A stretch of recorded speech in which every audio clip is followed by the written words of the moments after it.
কথা বলবো। জ্যোতির্ময়, আজকে যে রাজ্য গেল সুপ্রিম কোর্টে পুরনো মামলা, মমতা বন্দ্যোপাধ্যায়ের করা মামলা, ঠিক কি কি বলা হয়েছে, কি কি আবেদন করা হয়েছে? দেখো, রাজ্যের তরফ থেকে অভিযোগ যে রাজ্য কলকাতা হাইকোর্টকে সম্পূর্ণভাবে এড়িয়ে কমিশন জুডিশিয়াল অফিসারদের এই মুহূর্তে প্রশিক্ষণ দিচ্ছে এবং স্পেসিফিকভাবে অভিযোগ যে রাজ্যকে যে নির্দেশ এর আগে সুপ্রিম কোর্ট দিয়েছে, অর্থাৎ কোন কোন ডকুমেন্টস এক্ষেত্রে গৃহীত হবে সেই ডকুমেন্টসের প্রত্যেকটা নেওয়া হচ্ছে না, কোন কোন ডকুমেন্টস নেওয়া হবে কোন কোন ডকুমেন্টস নেওয়া হবে না তা কলকাতা হাইকোর্টকে এড়িয়ে নির্দেশিকা দিচ্ছে এক্ষেত্রে কমিশন। এই বিষয়টি নিয়েই অভিযোগ জানান আজকে কবি কপিল সিব্বল রাজ্য সরকারের তরফে।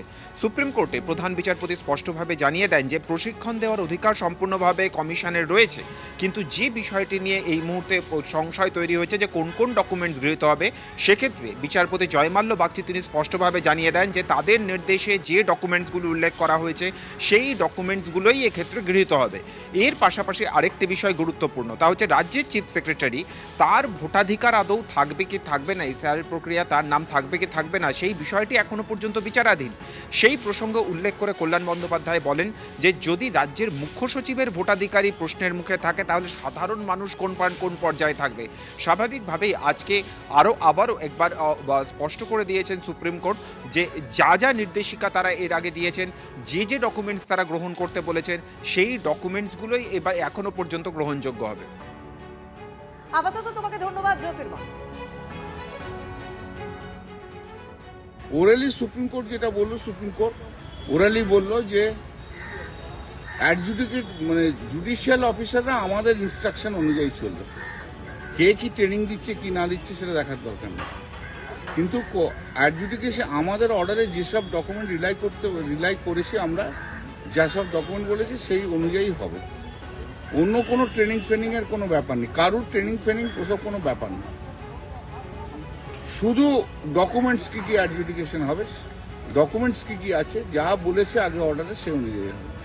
সেকেন্ড, আমরা যেটা বললাম যে এরকম ফাইনাল ভোটার লিস্ট বেরিয়ে যাবে 28 তারিখে, তারপর যদি সাপ্লিমেন্টারি লিস্ট বেরোয় দেরিতে তাহলে তো একটা অসুবিধা হবে।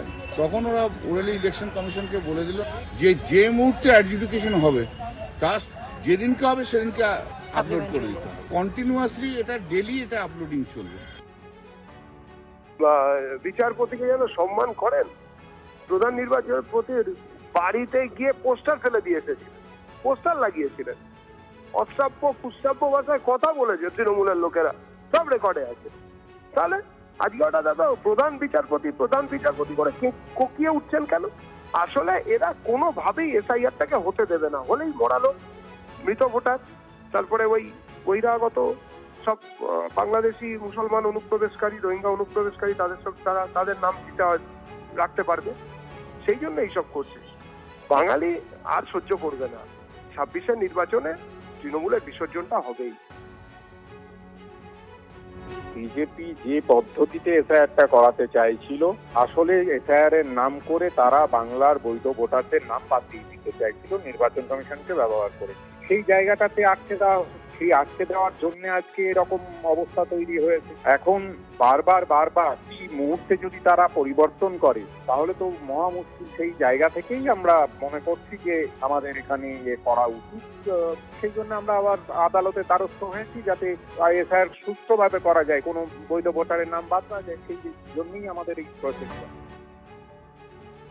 আর মুখ্যমন্ত্রী মামলায় সুপ্রিম কোর্টে রাজ্যের কি অভিযোগ? এসআইআর এর তালিকা প্রকাশের আগের দিন উদ্বেগ রাজ্যের আইনজীবীর। মুখ্য সচিবের ভোটাধিকার থাকবে কিনা সেটাও এখনো ঠিক নেই, এই উদ্বেগ প্রকাশ করা হয়েছে সুপ্রিম কোর্টে।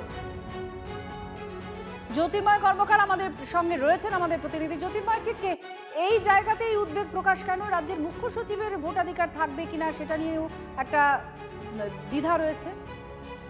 দেখো, মুখ্য সচিব নিজে আজকে এজলাসে উপস্থিত ছিলেন। প্রধান বিচারপতির কোর্টে যখন এই এসআইআর মামলা উল্লেখ করা হয় তখন কল্যাণ বন্দ্যোপাধ্যায় রাজ্যের তরফে তিনি উল্লেখ করেন যে রাজ্যের মুখ্য সচিব তার ভোটাধিকার থাকবে কিনা সেই বিষয়টি এখনো পর্যন্ত কমিশনের বিচারাধীন, অর্থাৎ সেটাও আলাদা করে এডুকেট করা হবে এবং তা আন্ডার এডুকেশন রয়েছে।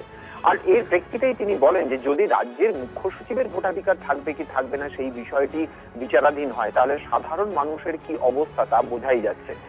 যদি রাজ্যের মুখ্য সচিব ভোট দিতে পারবেন কিনা তা ঠিক না হয়, তাহলে সাধারণ মানুষের ভোটাধিকার থাকবে কিনা তা আরো বড় সংশয়ের মধ্যে পড়ে যাবে। কিন্তু এই বিষয় নিয়ে কোর্ট আলাদা করে কোনো মন্তব্য করেনি, কিন্তু বিষয়টি কোর্টের নজরে আজ আনা হয়েছে। ধন্যবাদ জ্যোতির্ময়।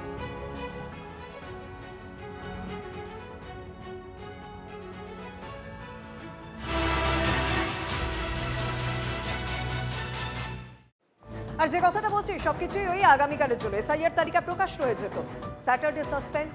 প্রায় 7 কোটি 8 লক্ষের নাম থাকবে, মীমাংসিত অমীমাংসিত বাতিল 3টি ভাগে বেরোবে এই নাম। শনিবার যে তালিকা প্রকাশ করবে নির্বাচন কমিশন তাতে অ্যাডজুডিকেটেড হিসেবে তালিকায়